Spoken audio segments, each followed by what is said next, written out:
¿Cómo podemos controlar esta enfermedad?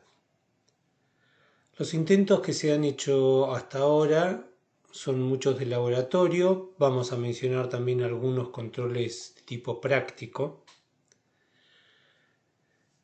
Por empezar, vamos a mencionar los ensayos de control químico del fitopatógeno, y para eso se han evaluado dos productos, dos antifúngicos, uno que es conocido como metalaxil y el otro fosetil-al o fosetil-aluminio.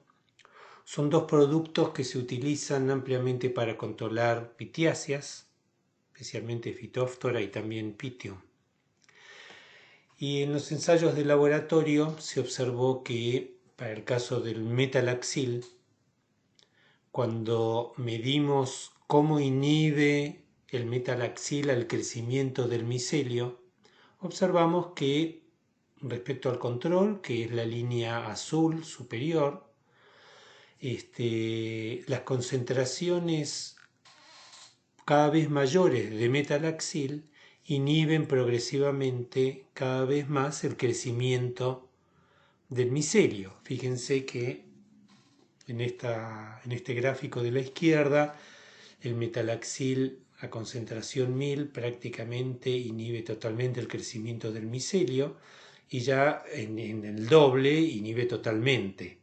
Pero ya en una concentración chica, 0.01, hay una diferencia notoria respecto al control. En cambio, el fosetil aluminio, que es un producto muy barato, muy económico y que podría tener potencial para utilizarse en el control de esta fitóftora, solamente en concentraciones altas inhibe realmente el crecimiento del micelio. En otros ensayos se midió la inhibición de la formación de oosporas con diferentes concentraciones de metalaxil y difosetil.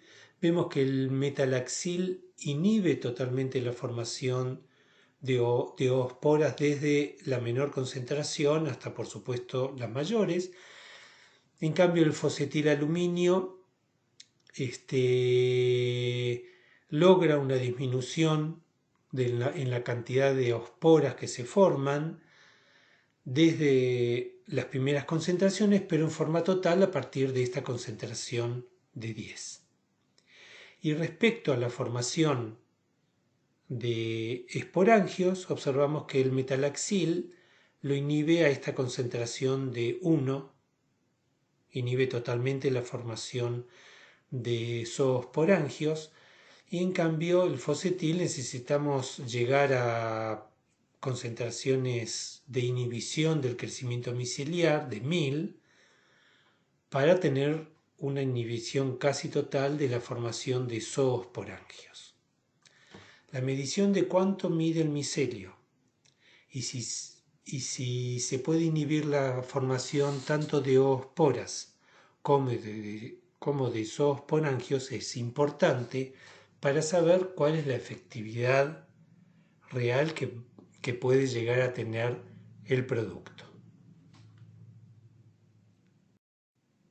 Ahora bien, cuando comparamos in vivo, o sea, en plantas que son inoculadas artificialmente con el patógeno, y luego se les inyecta el producto de inhibición, observamos que el fosetil, que es la fotografía B, inhibe mucho mejor que el metalaxil,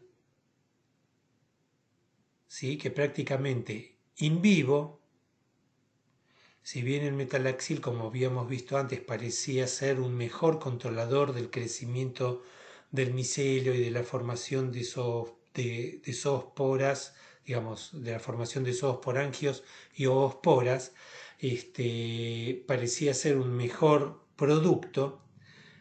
En la aplicación en vivo, o sea, con la planta viva, el fosetil aluminio parece ser mucho más efectivo que el metalaxil.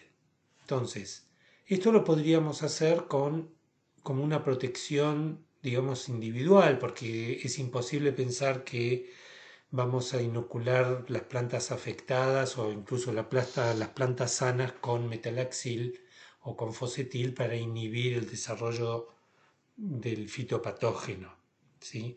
Pero nos dan una idea de que hay productos que eventualmente, si mejoráramos la forma de aplicarlo, podríamos llegar a utilizarlos en el control de la enfermedad. Otro método de control es el control biológico mediante la aplicación de bacterias y hongos antagonistas de Phytophthora austrocedri. En estas fotografías observamos cómo crece el micelio de Phytophthora austrocedri y qué pasa con ese crecimiento cuando uno lo enfrenta en lo que llamamos un cocultivo con bacterias, que son las fotografías de arriba, o con determinados hongos. Y observamos en el caso de las dos bacterias, vemos que una es de color crema y otro de color anaranjado. Los nombres por el momento no interesan, pero estas dos bacterias, fíjense que inhiben el desarrollo del micelio, deja de crecer, ¿sí?, por la presencia de las bacterias. Y en el caso de estas dos especies de hongos, estos hongos son capaces de crecer por encima de Phytophthora, inhibiendo su crecimiento. De tal manera, estos trabajos, que por ahora también son experimentales, con estas bacterias y con los hongos podemos hacer un cóctel de esporas, una mezcla de bacterias y de esporas de hongos, y podemos idear algún mecanismo de inoculación en el suelo para propagar estos organismos y que ellos inhiban el desarrollo de este fitopatógeno en zonas donde la enfermedad está muy instalada. Estos son ensayos de tipo experimental muy valiosos porque nos dan una idea de que podríamos aplicar algún método, ya sea en el suelo o en las plantas, aplicar ya sea una mezcla de organismos o bien enriquecer el suelo con, por ejemplo, fosetil o con metalaxil e inhibir el desarrollo del fitopatógeno por lo menos a nivel de vivero. Pero ¿qué podemos hacer por el momento en forma práctica para evitar la dispersión del patógeno? Por un lado, impedir el pastoreo del ganado en las zonas afectadas porque las patas de los animales van a llevar suelo infectado de zonas infectadas a zonas no infectadas. De la misma manera, actuar sobre el ser humano para evitar el traslado de maquinarias e implementos de trabajo en el bosque de zonas afectadas, por ejemplo, impedir o evitar el traslado de tractores o de utilizar calzado o herramientas por parte del ser humano que después uno los lleve a zonas donde o en rodales que están sanos. Y por último, realizar la limpieza del calzado del ser humano cuando éste ingresa a zonas con bosques sanos y o con especies susceptibles. Supongamos que como turistas ingresamos al bosque de los alerces milenarios, tenemos que obligar o tenemos que introducir la práctica de limpieza del calzado, eso se está haciendo, en bandejas que contienen, por ejemplo, lavandina para matar cualquier microorganismo que uno pudiera llegar a introducir por haber estado caminando anteriormente por bosques o rodales de ciprés donde el patógeno está presente. Estas son medidas prácticas.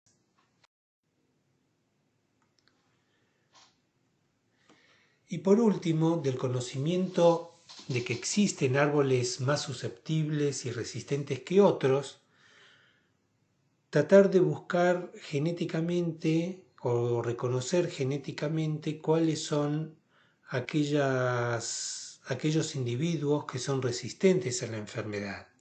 Esto surge de la observación en el campo de que hay individuos sanos en contacto o mezclados prácticamente con individuos muy enfermos o muertos ya, y que el árbol no le ocurre nada. Esos ejemplares quizás tienen una característica genética que lo vuelven no susceptible al ataque de Phytophthora, y deberíamos favorecer esos individuos para multiplicarlos y volver a plantar el bosque con esos clones resistentes a la enfermedad.